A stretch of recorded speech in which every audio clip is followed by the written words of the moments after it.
that's something, an issue that we hold deep in our hearts. For me, it's immigration. For me, it's racism.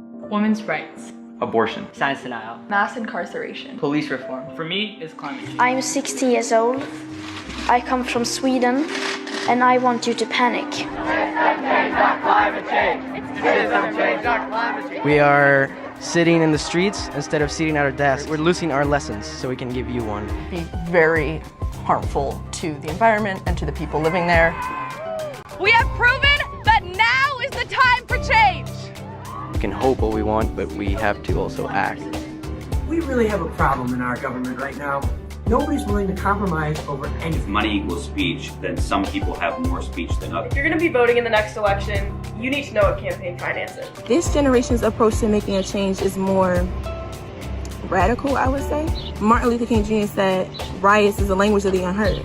So, we haven't been heard in like 400 years. Waiting for trial can take weeks or sometimes months. Schools across America once taught constitutional and civic principles as an educational requirement. When youth are given the opportunity and the skills to become informed voters and engaged citizens, they vote.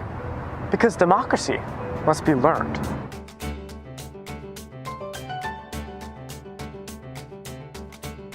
Illegal immigration is a crime. It has been at the center of American policy debate for years. It's no crime. He crossed the border. So what? I don't care. Only about 10 to 12% of people in New York City jails have been convicted and sentenced. She was preyed on and sold online by pimps who took advantage of her. Voting changing an entire nation? Can't be done. It has. An active populace is key to democracy. So our voices shape our own future by voting. Oh yeah, we know. Our parties actually tend to do better when less poor people show up. We have come here to let you know that change is coming, whether you like it or not. The real power belongs to the people.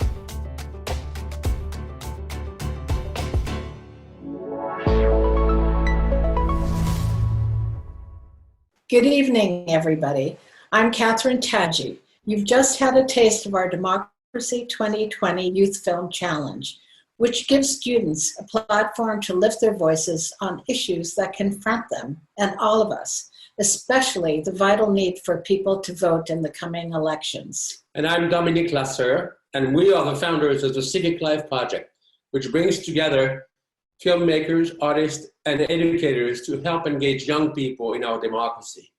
If we seem a little nervous, it's because for the last 5 years, we've done these awards live in public venues.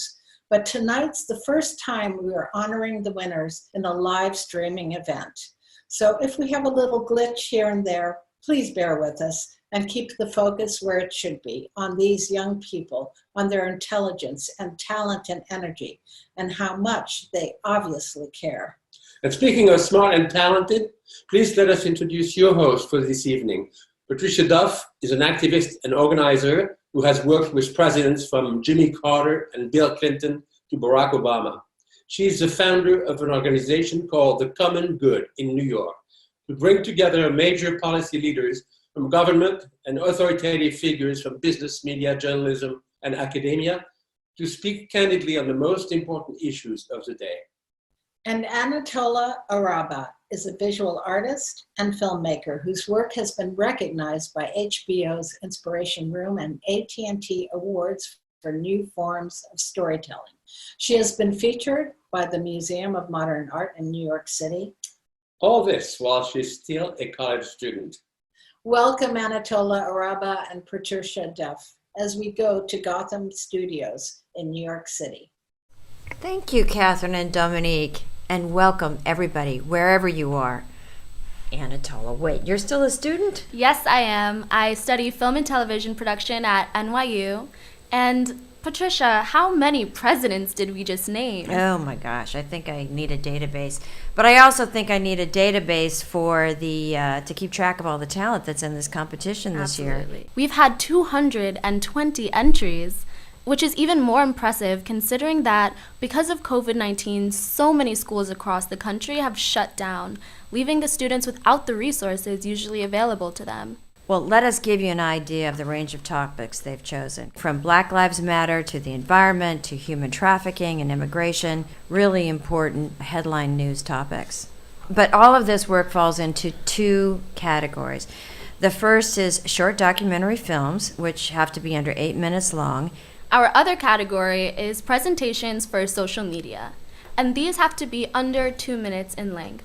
But here the rules are a little different. Everybody has been challenged to focus on just one topic, and that is, drumroll please, voting. In America right now, less than 1/3 of young adults aged 18 to 25 are registered voters. Let's put that another way. 7 out of every 10 of us don't bother to get out there and vote. But then I ask, how many of us want the world to be a better place, to change in some way, or are passionate about an issue? People really, really care how you vote. And if these young filmmakers can get that across to you and get you to register and then take action and get out there and vote, then this challenge has done its job. And let's hope it has, because there's absolutely nothing more important than the vote. So vote as if your country depends on it, because it does. And get your friends to vote too. Now, this may be obvious, but none of us can do this on our own. And the Civic Life Project, which initiated this competition, is very fortunate to have partnered for this challenge with Justice Aid.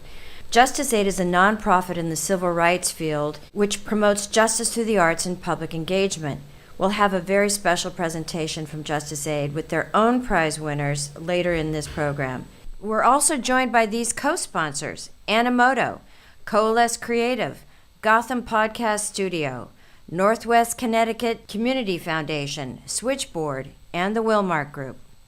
We have 17 judges for this competition from a wide range of backgrounds and expertise in the arts, entertainment, and civic involvement, and we are so lucky to have them. There will be a first prize and a second prize winner chosen by the judges.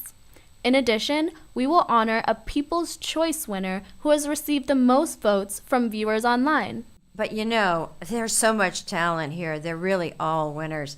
So we've decided to give you a quick look at all the entries that came in 5th, 4th, and 3rd. Here they are in the documentary category. If you bumped into him on the street, or he happened to be your waiter for dinner, Tino Santiago would appear to be another ordinary American. And that's what many in Kent, Connecticut thought of him in his 25 years he lived there. Devoted husband and father of 3, as well as somebody many in Kent would consider a true friend. However, early in the morning on February 24th, 2019, after dropping off one of his sons at school, Tino found himself arrested and his life upended, and facing the real possibility of being deported from his established life, leaving behind a family who needed him most. It's an American dream turned into an American nightmare. It really is. And it was very painful too for my kids, you know, see me or when they saw me there at court with chains in my arms again, and my wrists and my ankles. It was devastating for them. My name is Constantino Santiago. I've been living here in Kent, Connecticut for 22 years. I came from Mexico with my wife Norma. We have 3 kids here in Kent, and we love Kent. It's a beautiful town. Currently, in America, around 500,000 people are sitting in jail because they can't afford their bail. We're told that we're innocent until proven guilty, but if you're a poor person, that law doesn't apply. Defendants often have to make the decision between paying money they don't have or giving up their freedom. This is the cash bail system. Jails are overflowed with people awaiting trial.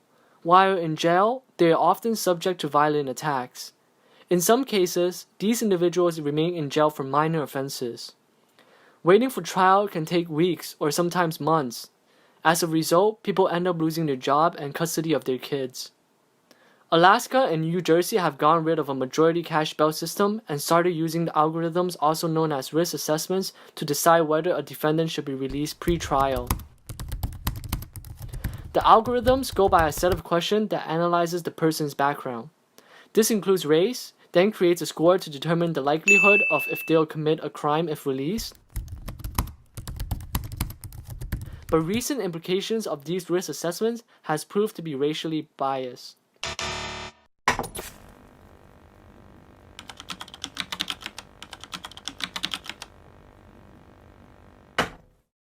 What do you think about the performance of tech company right now as compared to 2016 with respect to social discourse? It's gone downhill because the burdens have gotten heavier and their approach hasn't evolved as quickly as you'd hope. In 2019, 3.5 billion people used social media to meet friends, post updates, and read the news. Ironically, though created to connect us, this same technology instead increasingly divides our nation's democratic fabric. So how did we get here? Let's go back in time. Do you make testimony in this committee that Google is not favoring in its search results one party over another or one candidate over another? Legal troubles over copyright infringements aren't slowing down Napster. Napster must stop allowing music fans to swap copyrighted material. Napster allowed for the sharing of music files with 80 million users at its peak. Incredible, unheard of numbers at its time, but its effects were beyond just music. It was really the first social network. It was how people interacted with each other at that time. In 2016, Cambridge Analytica collected data to influence the 2016 election from 87 million Facebook users, of which only 270,000 had consented. This time, we're not faced with music piracy, we're faced with personal information piracy. That essentially what the companies were doing were creating, dossiers on everybody that really detailed about the information about what type of web searches they did, what sites they visited on the internet. I mean, even things that weren't just on the platform itself. In a 2014 survey, 91% of Americans agreed that consumers are no longer in control of the way their personal information is used and gathered. As the Cambridge Analytica scandal has shown, tech companies have the means and power to influence voters and our democracy. It's really amazing. Just look at the quality of the clips we just saw. Student work, all of it. The creators of the social media entries have been challenged to make short videos for their favorite social media platforms. These can include animation, dramatization, and more, in addition to documentary elements. Once again, let's have a look at those who place 5th, 4th, and 3rd. It is September 2019. Student-led climate protests are taking place all over the world. Climate activist Greta Thunberg makes a speech at the United Nations. You are failing us. But the young people are starting to understand your betrayal. The betrayal Greta is evoking is the failure of world leaders to keep temperatures below 1.5 degrees Celsius compared to pre-industrial levels. The right to vote is fundamental in our democracy. It allows us to choose who represents us and how our tax dollars are spent. That's why it's so important that voting is free and easily accessible to all eligible voters. Unfortunately, often elected officials put obstacles and hurdles in the way to make it as difficult as possible for some people to vote. This is called voter suppression, and it's a big problem for millions of people. One form of voter suppression is limiting polling locations. Limiting polling sites leads to longer lines, and longer lines leads to longer wait times, which makes people less likely to want to vote. One way to combat voter suppression is allowing anybody that wants to be able to vote by mail. 100 companies are responsible for 71% of the greenhouse gas emissions since 1988. Governments have the power to keep these international corporations in check, the power to shut the door on the alarming predictions of climate scientists. The top 15 U.S. food and beverage companies emit more greenhouse gases than the entire country of Australia, the world's 15th largest source of these emissions. So back to our question. What can you do about climate change? The answer lies in the voting booth because, well, that's where you have the biggest say in these big picture decisions. The policies made today, in this election, in this year, will determine your future and the futures of many other young people, whether it be in your hometown or across the globe. You can protect your future by voting for people who will hold large corporations accountable and help us develop a more sustainable way of life. Vote to care for your fellow humans. Patricia, we know that these are extremely tough times for so many in the world, and some of the folks hit the hardest are artists, people trying to make a career in the arts. So, in addition to the videos that you're seeing, we feel it's very important to bring you some young, talented artists from the worlds of dance, music, and spoken word. Let me introduce you to Rujay Ballard, a poet and performance artist from Philadelphia. Look, I am not your enemy. You cannot get rid of me. We need to work together like the legs on a centipede. Trying to help my people, not be trending on the Twitter feed. I'm asking you like pretty please, but I don't need your pity, please. Care about the earth. I be trippy off the purple trees, hurting me. I be out here grinding like a honeybee. Hercules, name someone as strong as me. Everybody robots and I got a different code in me. Sturdy like the concrete, so ain't nobody folding me. Had to stand my ground, so I let go of the older me. I don't like the frown, so I hit him with the shoulder lean. Only cry alone, I got used to no one holding me. Filled with all this anger and this pain, I stopped holding peace. Then I got to know the streets, started making noise everywhere, and now they noticed me. I think this song will cry if I did it on a slower beat. Claiming good love, but can you sing it just like Jodeci?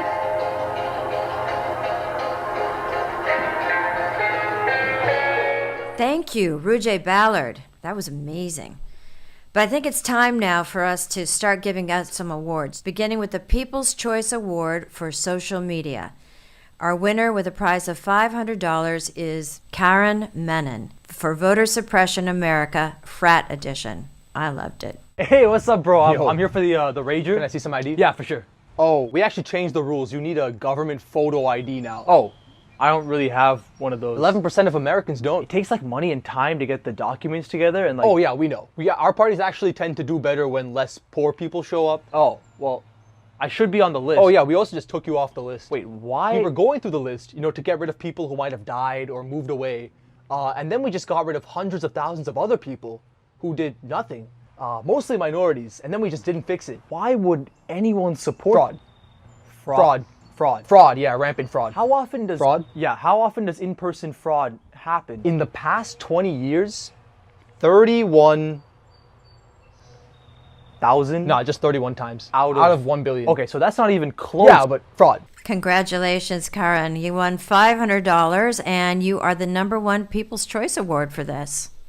I thought it was hilarious. I think, and really strong, actually, a really strong message. So you have to tell me what inspired you to do this. Yeah, so I was doing comedy for a few years outside of in college and sketch comedy, stand up and stuff like that. And then obviously when quarantine happened, we all got sent home. And then that was okay, that's the end of all of these live performances. What am I going to do now? So I started making these videos, kind of like a FaceTime format where I was on a call with myself on the other end because I was playing both. I had nobody to make these with. I found kind of niche there of being able to explain ridiculous doctrines, legal doctrines, issues of injustice that might be hard to grasp initially. I think everybody can grasp these. It takes a little bit of research and people don't have long attention spans, especially people my age. So using TikTok as a tool to break down more complex issues for a Gen Z audience.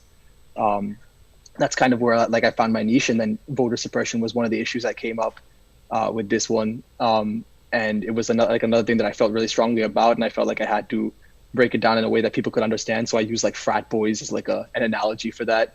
And yeah, the same thing voter ID, but ID to get into a party, and then it kind of went off from there. Oh, it was hilarious. I mean, really funny and so strong. I mean, it says all the right things. You really get the point across, the absurdity of what people need and how impossible it is to meet these standards for a lot of people. So it's really great. Thank you so much. Thank you. We move now to the People's Choice Award winner for documentaries.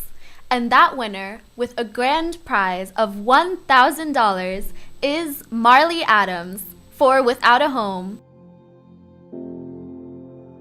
Well, I think we all have this imagination or this picture that the homeless person is that drunk guy lying on the sidewalk with a bottle of Jack Daniels next to him, or the guy who's standing there on the street corner with his hands out. But that's not the true picture of homelessness. Homelessness is sometimes people you don't even see. They don't know what it feels like to have to sleep on the street.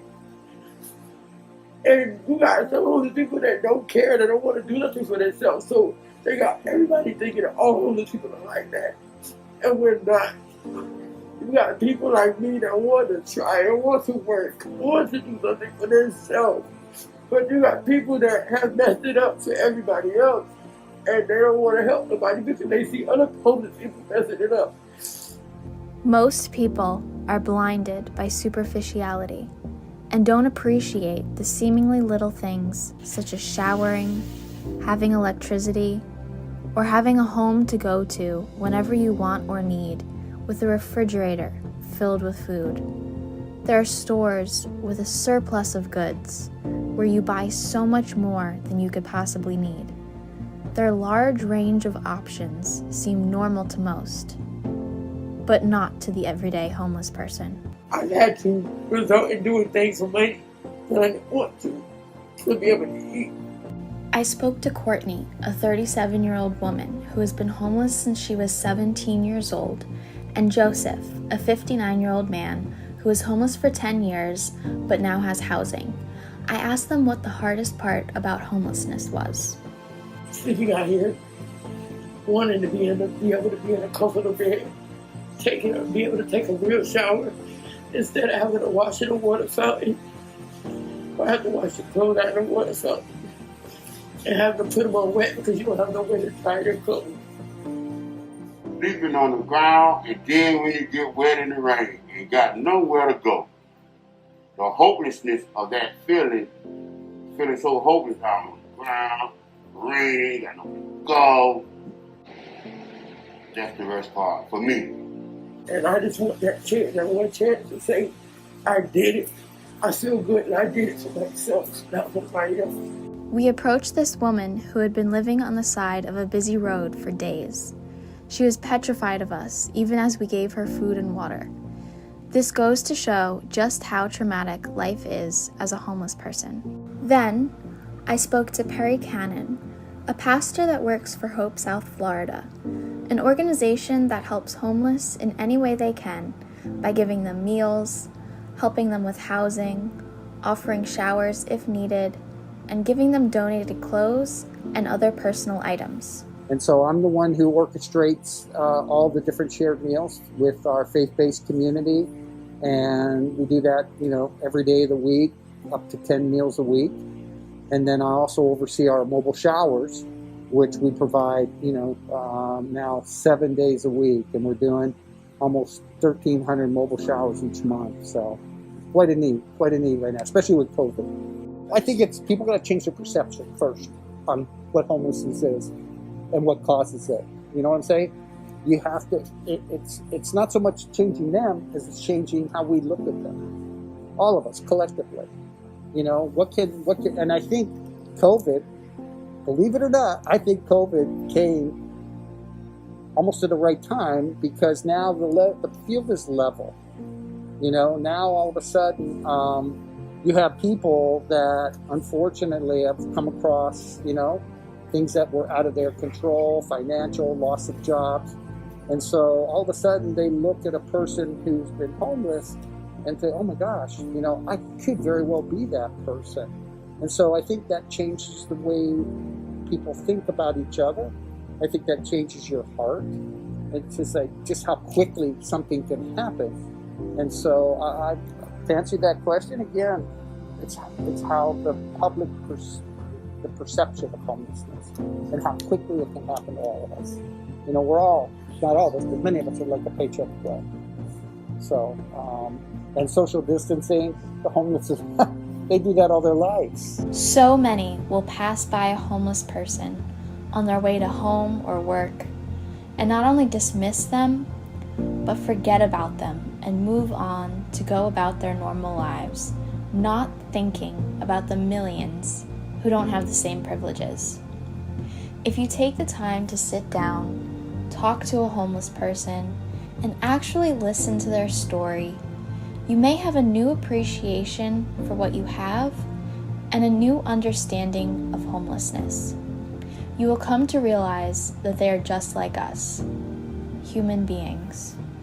Don't judge homelessness by what you see, it's what you don't see. It's what you don't see.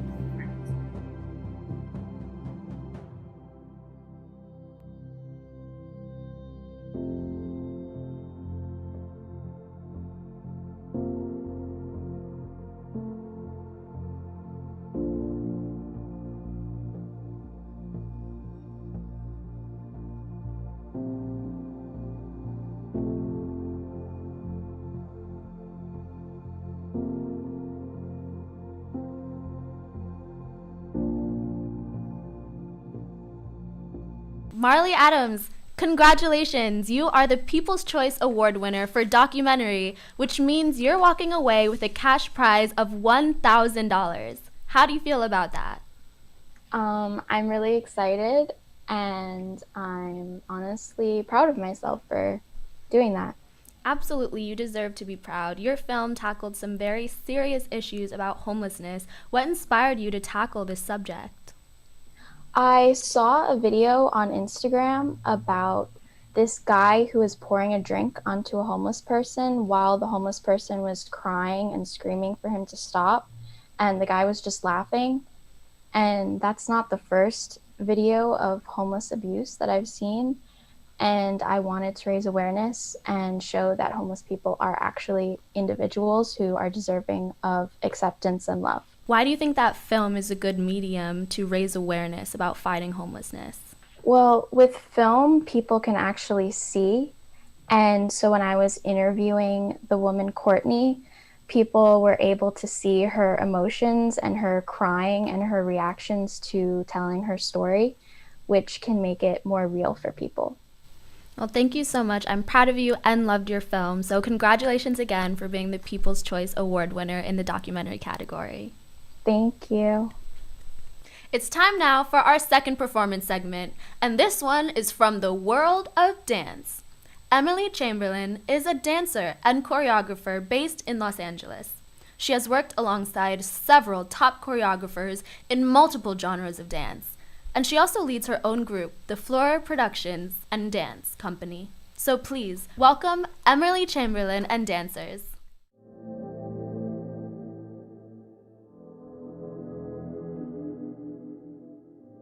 Don't take too long to fill in your choice. Won't take too much to raise up your voice. Let's be so loud they hear what we say. Oh, let's dance so proud they'll all start to break. Oh, 1, 2, 3, dance with me. We have a right. EOTE is how we stand up and fight. We can't pretend our worlds are the same. Take by the hand the things we must change. You can reshape your fate. It's not too late. Be you, be strange. You shape the change.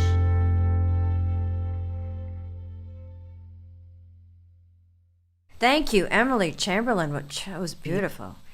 I want to take a moment here to talk about our friends Catherine and Dominique and their Civic Life project. They are award-winning filmmakers with a long list of credits in documentaries and performing arts programs. About 10 years ago, they created the Civic Life project to apply their skills to the field of education, giving young people the tools they need to pursue their dreams and become productive citizens. I am so impressed what they've done with this group. I've watched it grow, and I'm so impressed with the talent that we've seen tonight and I've seen over the years. But all of this takes money. So if you can, and if you're enjoying this program tonight, if you're enjoying what you're seeing and hearing, we encourage you to give them some financial support. Please donate, and here's how. Go to the webpage on your screen or text DONATE to 860-799-4065. 860-799-4065. Please be generous. This is an extraordinary project, and you've seen the extraordinary results. Moving on now to our second prize winners in each of our categories. In the social media group, our second prize winner for a grand prize of $1,000 is Kira Siponzis.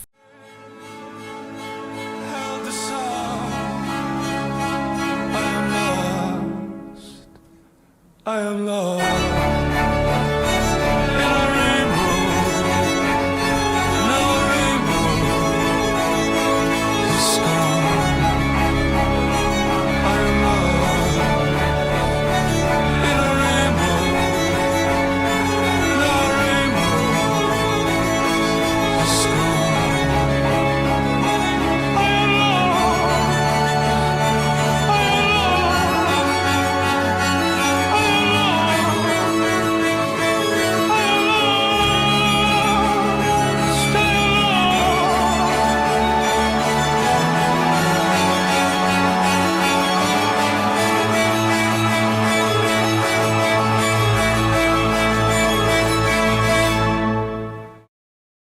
Ira, I wanted to say congratulations because your film has been awarded the second prize winner in the social media group, which means that you're walking away with a prize of $1,000. Really? Oh my gosh, I'm so happy. Thank you so much. This is such an amazing opportunity. Yes, thank you. Your film touched a lot of people and had a great message of inspiring people to vote. So I would like to know why voting is important to you and why you chose to focus on this topic in this film. Well, I just know that in America it's really important to we have this right of voting, and I just wanted everyone to get out and vote because it's so important, and there's so many problems, and it really there needs to be change, and we need powerful leaders. We need someone who's gonna really help us, who's gonna look to the people and help us, and not just the higher up people. And it's just really important to me to let everyone's voice be heard, and sometimes it's really complicated getting to a voting station or being able to actually vote. So I just wanted to let everyone know, your voice matters. One person can make the difference, you know? How do you think that young people specifically can really get to understand that their voice matters, that one voice matters?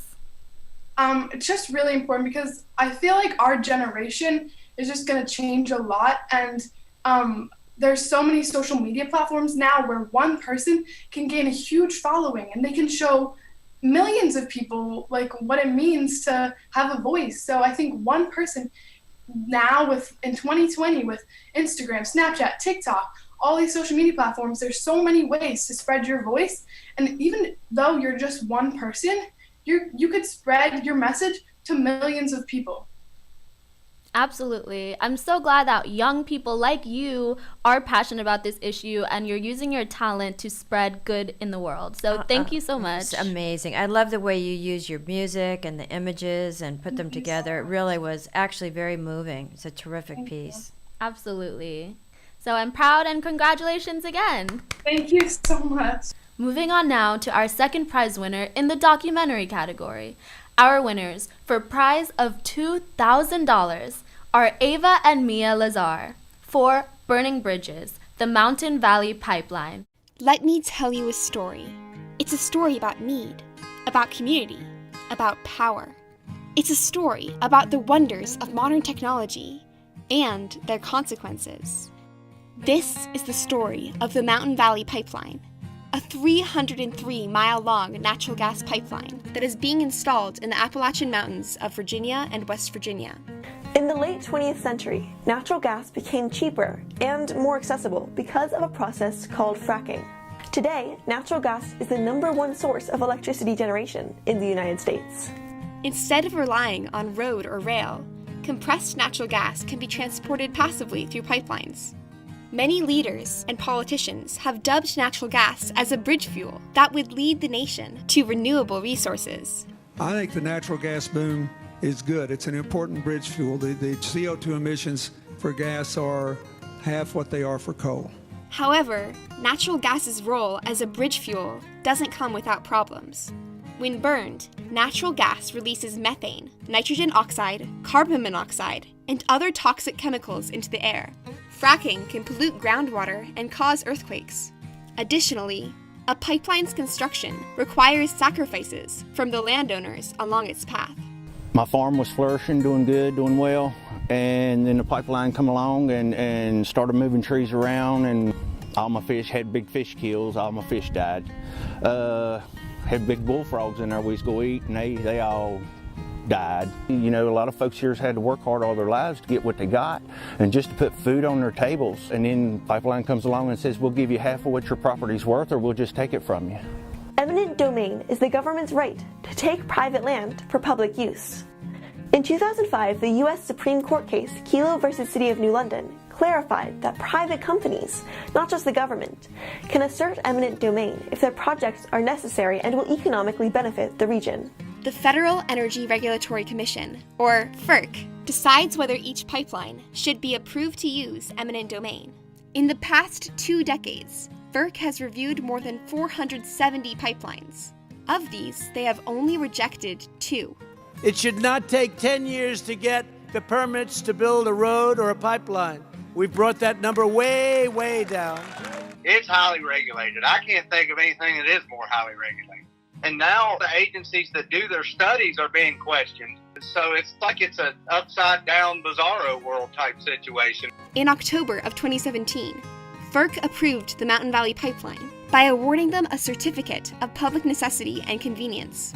The Federal Energy Regulatory Commission, in deciding whether the pipeline was a matter of public convenience and necessity, took into consideration the fact that the people who are fracking the gas had contracts to sell the gas.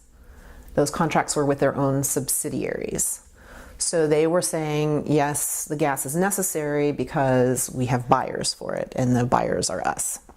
The vast majority of the natural gas from the pipeline will not fuel Appalachia. Along the pipeline's path, there have been many protests and tree sits to attempt to halt pipeline work. 2 of these tree sits are located on a forested slope in Montgomery County, Virginia. What I would like to see accomplished is for this pipeline to not be completed, and failing that, to just slow it down and make it as expensive as possible. And I think we've done a decent job of that. The activists have been on site and in the trees for over 500 days. Scientists and residents are concerned about the Mountain Valley Pipeline in particular because of the region's steep slopes, caves, sinkholes, and underground water flow. So we have the seismic zone, we have steep slopes, and then we have the groundwater issues, all in one place here, in this part of the route. And the potential is there to have a catastrophe. I mean, we've had catastrophes in less severe land than this with natural gas pipelines around the United States. Since 1986, pipeline accidents in the United States have killed 500 people and injured 4,000 more. Federal courts have ruled that the Mountain Valley Pipeline was approved without considering all of the environmental impacts, and FERC ordered a halt on work on the pipeline in October of 2019. Many pipeline workers go without jobs when the project is on hold. This is what they've done their whole life, a lot of my folks, and this is all they know. And the fact that they're sitting on the bench not working, it's not right what's going on. Mountain Valley Pipeline, LLC, argues that the pipeline will be beneficial for the Appalachian economy because it provides thousands of jobs. However, the project states that after the construction of the pipeline, it will only provide 34 jobs. Again, we cannot continue to burn fossil fuels and have a habitable planet. We have a decision to make. So the idea that renewable energy production means fewer jobs, to me it means more years of jobs. In the 2020 election, we hope presidential candidates will rethink our energy policy to accelerate our transition to renewable energy sources. We believe energy policy should include generous job retraining programs for fossil fuel workers as we shift towards renewables. We hope that approval for all new energy projects will be conducted in a fair, scientific, and unbiased way that will consider the impacts of each project on climate change. You can support causes you believe in by making one simple choice: to vote. Today's decisions about the future of energy in the United States will help determine the future of America and the world. Welcome, Mia and Ava. Your documentary, Burning Bridges, the Mountain Valley Pipeline, has won the second place award for the documentary category, meaning that you won a grand prize of $2,000. Congratulations. Thank you. Wow, thank you. What inspired you both to work together as sisters to tell the story of the Mountain Valley Pipeline? Well, we work pretty well together as a team. Ava and I both like different parts of documentary filmmaking. And so she likes to do the interviews and I like to do the editing, and we kind of mix and match. It's a lot of fun. And we decided to do the Mountain Valley Pipeline because it's one of the biggest issues in our community, our local community. This topic is important to us because it's very close to our hometown. We know people who have owned farms for generations, and their farms are now being destroyed because of the Mountain Valley Pipeline. I would love to know, Ava, why are you inspired to make documentary films? So I'm 16 years old. I can't vote yet. And I feel like the way I can make a difference is by making films. So my goal is to make films to inspire other people to vote, make films to inspire other people to act on issues they care about. And I can act on issues I care about too, but I can't vote yet, and that voting really makes a difference. What about you, Mia? Why documentary film? Why is this an important medium for you and for the world? For me, I think I found my voice through documentary filmmaking. And so I started when I was 11 years old. It was really terrible, but like taking shaky films on my video, like on a phone. And I think I found out that I loved it, and I feel like it's a really good way to be able to address different perspectives and share with the world complex issues that maybe people didn't realize were as complex when I started watching the film. You both did just an amazing job in the finish of this film. Every bit of it felt something like out of PBS. Absolutely. Terrific. I'm excited to see the work you make in the future too. So keep making films. You've heard us mention our partner Justice Aid, based in Washington, D.C. We are very proud to be partnering with them tonight, and we salute them and the contenders for their prizes. Hello, I'm Natalie Jowett on behalf of Justice Aid. Justice Aid is a nonpartisan, nonprofit organization that engages through art and music to fight injustice. In 2020, while our focus has been voter suppression and voter empowerment, it's been an honor to partner with Civic Life Project on this year's film challenge. In addition to the awards being given by Civic Life Project this year, Justice Aid has created an additional set of prizes to be awarded in both categories. And tonight, I'd like to announce the finalists for the Justice Aid prizes. In the category of documentary, the Justice Aid finalists are Democracy Must Be Learned, directed by Lintaro Donovan and Young Bin Lee. The Cost of Freedom, directed by Jacob Lamb, Shania Brown, and Ram Kosman. The Real Power Belongs to the People, directed by Oriana Kamara. And in the category of social media, the Justice Aid Prize finalists are You Need to Vote by Amog Thakar, Your Voice Matters, Vote by Kira Sapansis, and Volunteer, created by Jeff Wright. Please join us on September 17th at 7 p.m. for the Justice Aid Film Forum. You can find us on Facebook, YouTube, Twitter, and Twitch, and we'll be screening all the finalists' entries, meeting the directors in interactive panels, and awarding the Justice Aid prizes. Congratulations to all of tonight's award winners. Your engagement makes a difference. Thank you so much, Justice Aid, and congratulations again to their nominees. It's time now for our final performance segment tonight. Doug Locke is a young actor and musician from Houston, now based in Los Angeles. He already has a long list of film and TV credits. He is also a recording artist, and tonight he is singing an original song. Please say hello to Doug Locke. Why? Why? A red cap, a white hood, a black man, it's dangerous. His hand, my hand, the homeland, freedom, love. Love! Never thought it'd go down like this, never thought it'd go down like this. Epithets from presidents, it's my brother's fault with no justice. Thought I might be free someday, was Martin wrong? Never thought I'd mourn this way, from Trayvon, Big Floyd, and on. Why? Why do you hate me so much? Why do you hate me so much? The hated the same. We all in this cycle of pain. If I wanna give you my love, why do you hate me so much? If I love you, if I love you, if I wanna give you my love, why do you hate me so much? I remember that talk that my dad gave to me. Gotta work twice as hard, be twice as good to get half of it.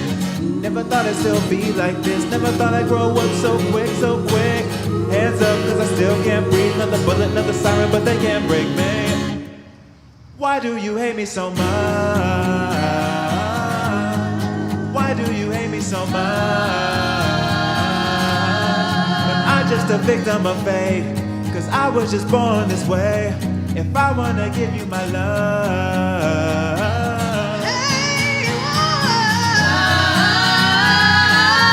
if I love you, if I love you, if I wanna give you my love, why do you hate me so much? Why?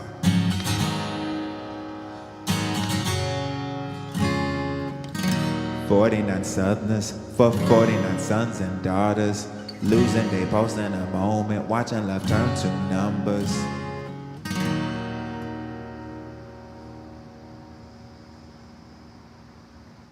Thank you, Doug Locke. That was fabulous, wasn't he? Absolutely. And now, as people say in these things, the moment we've all been waiting for, our grand prize winners in this challenge.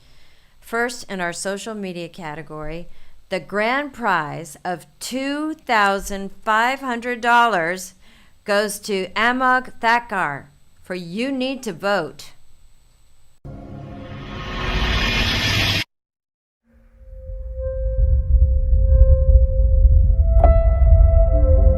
We're all passionate about that something, an issue that we hold deep in our hearts. For me, it's immigration. For me, it's racism. Women's rights.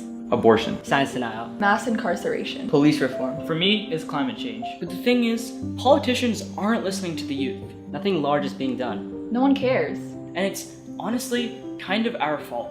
But you can change that, and here's how. Vote. Don't believe us? Here's why. Politicians, the people who have the power to make foundational political changes, fundamentally chase after votes. But the youth aren't voting, so politicians don't really care about what we think. Much less actually acting on what we care about. They cater to the voting population. And the youth, those aged 18 to 29, have consistently had the lowest voter turnout. And in fact, fewer than 1 in 5 young people cast ballots on Super Tuesday. Now, the youth don't vote for a variety of reasons. One being that politicians don't really reach out or engage us. Again, because we don't vote. It's an endless cycle of misrepresentation. The voting system is systematically against us. We aren't well educated in civics, and it's socially acceptable, almost encouraged for the youth not to vote, even though we're the most educated generation. It's not like we're lazy. In fact, we have been the leaders in some of the biggest political movements. Like the LGBTQ movement, the environmental fight, and most recently, the Black Lives Matter movement. We fight strong and hard for the injustices, but we aren't getting the political results we need. Even if you're not passionate in activism, you need to vote. We all promise your one youth vote will have a massive impact. I will vote. I will vote. When I can vote, I will vote. And you should too. To start the voting process, go to vote.gov and pick your state and territory. Remember, if you want change, you need to vote. Well, it is my pleasure to announce in first place in our social media category, the grand prize of $2,500 goes to Amog Thakkar for You Need to Vote. Congratulations! Congratulations, Amog. How do you feel about that? I feel amazing. I mean, I think we all put in a lot of work, especially me, because I edited it, but everybody else, you know, in the group, people who were, you know, actually appeared in the video, they all did an amazing job. Everything kind of just came together at the end. There was definitely a lot of kind of problems that we had, but we as a team finally came together, and I think we really put out a really good video that we will definitely share. And hopefully, even if we convert one person who would not have voted to actually vote, the entire video will be worth it. So we are really excited to, first of all, make that video and also win a prize from it. Well, so thank you. It was so well done, and it was so amazing. So what inspired you to tackle the issue of voting? Well, so I am 17, so I actually can't vote yet, which really sucks. I was very much looking forward to it. But I have a nonprofit. I direct a nonprofit called the Youth Project, and we tackle these exact issues. We raise awareness for the youth in different ways. Our motto is for the youth, by the youth. So we do a variety of different activities and projects that go along the same lines of what you guys are doing. So, for example, we do everything from building schools in India to encouraging people to vote, like this video. Well, that quite was impressive. a big driving force behind actually making this video. It's a perfect time for you to finish this thing. I hope you can get it up on the air in time to help people for the election to come, because it's a very powerful message, beautiful graphics, professionally done. You really did a great job. Congratulations, Amog. Yeah, and it's lovely to hear people really engaging the youth, because there's so much that young people have to say and so much that young people can contribute to this world, and I'm glad that you are doing just that. Thank you. Thank you guys for hosting this and putting this entire competition on. I'm pretty sure it's made a big impact across like a bunch of different countries whoever's watching it, I guess. We are now at the point of announcing our grand prize winner in our documentary category. I'm pleased to announce that the prize of $5,000 is Oriana Kamara for her film Yasuni National Park.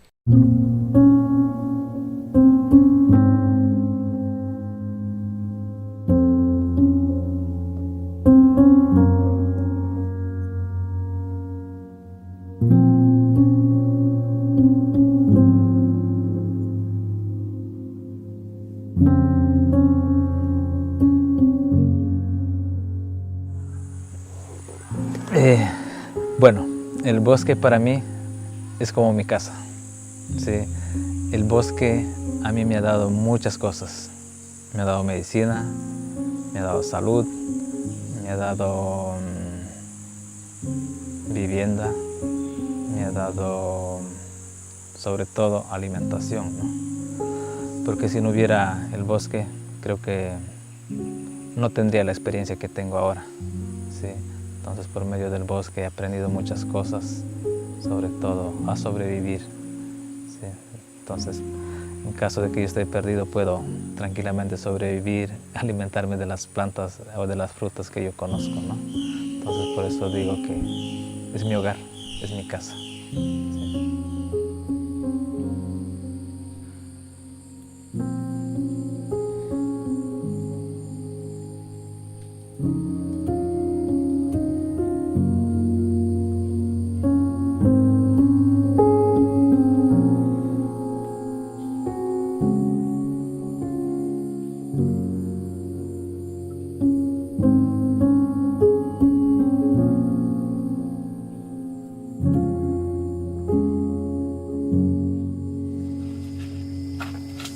So feel it, no?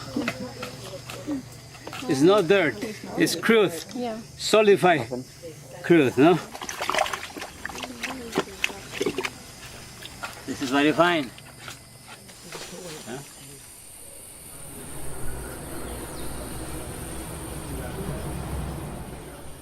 After a 10-hour debate, Ecuador's parliament approved drilling for oil here. President Rafael Correa had plans for rich nations to pay to avoid the need for such exploration, but failed to raise enough money. Con profunda tristeza, pero también con absoluta responsabilidad con nuestro pueblo y con la historia, he tenido que tomar una de las decisiones más difíciles de todo mi gobierno. El día de hoy he firmado el decreto ejecutivo para la liquidación de los fideicomisos Yasuni y EDT y con ello poner fin a la iniciativa.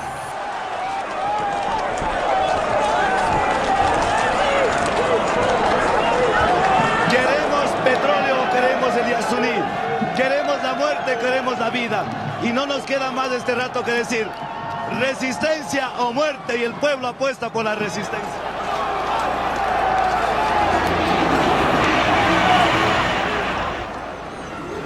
This land, this territory, belong to the Quichuas communities that they were living from here from millennia, no? So the government ignored those kind of rights over the territories of the ancient people, no? And just gave in concessions, not just to the oil companies, but also to these big farming companies, no, as Palmar del Río and Palmeras del Ecuador. So what happened with these communities that were just kicked out from their territories? They they displace from this place to another, no? And the main problems of acculturation and deculturation start deriving from the absence of territory.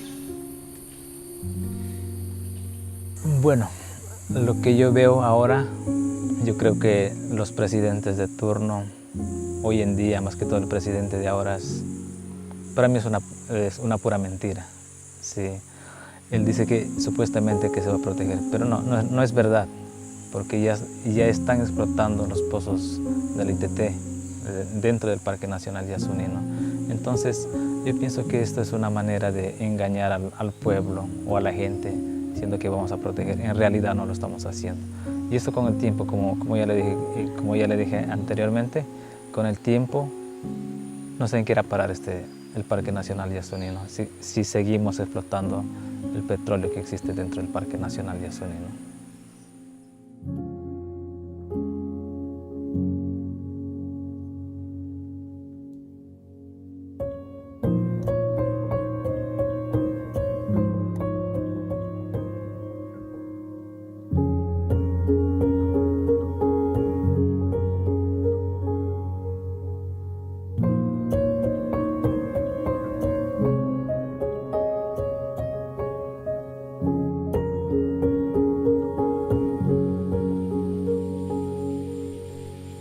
Al entrar las compañías petroleras, abren carreteras.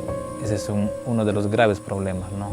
Entonces, al abrir carreteras, ingresan mucha gente, incrementa la contaminación, se extienden las especies que existen aquí en el bosque, ¿no?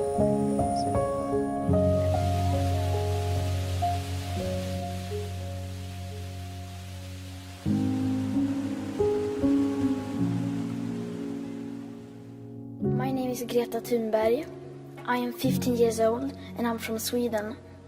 I speak on behalf of climate justice now. We cannot solve a crisis without treating it as a crisis. We need to keep the fossil fuels in the ground and we need to focus on equity. And if solutions within this system are so impossible to find, then maybe we should change the system itself. We have not come here to beg world leaders to care. You have ignored us in the past and you will ignore us again. We have run out of excuses and we are running out of time. We have come here to let you know that change is coming, whether you like it or not. The real power belongs to the people.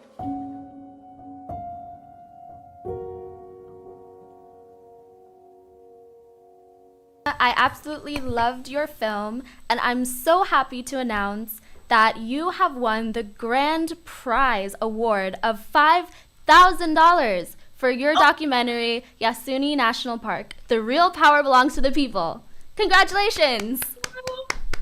Thank you so much. Oh my goodness, I was not expecting that news in the slightest. Thank you so much. Absolutely. It's such an accomplishment. We've had so many submissions, and I'm just so happy that your work has touched and inspired people to this extent. So I'm wondering, what inspired you to tell this story, and why do you think it's an important topic to address? Sure. So what inspired me to tell this story was truly the man who was interviewed in the film. His name is Froylan, and he is a guide for Yasuni National Park, specifically the Tiputini Biodiversity Station. And he dedicates his life to kind of just showing any visitor who happens to come by his home, and in a way that is so peaceful and so true to what the grounds that he walks on are, and just showing them truly the beauty of the area. And sadly, the piece that comes with it is what's currently happening. So to me, it was so important to help tell his story, but then also that of thousands of other people who are being affected, and the indigenous communities that sometimes, due to governments and laws and the suspension of funds, do not have the chance to be able to protect the place that they call home. So to me, that's what really inspired the entire film, and I'm very grateful to have been able to help tell that story and hopefully create some change. I have to say the visuals were so stunning and made it even more inspiring and important to protect this national park. And I'm wondering how you got involved in documentary and why you think this is an important medium to tell stories of activism and education like yours did. So to me, the power in documentary is really in its ability to share stories and to connect with individuals that maybe you otherwise would not necessarily come by in just your day-to-day life. So it's a very important medium to me, and I am just so fortunate to even be able to call myself a documentarian. That's amazing. You are a documentarian, and you're a good one. It was really, really emotionally moving, this film. Yes. Thank you so much, Ariana.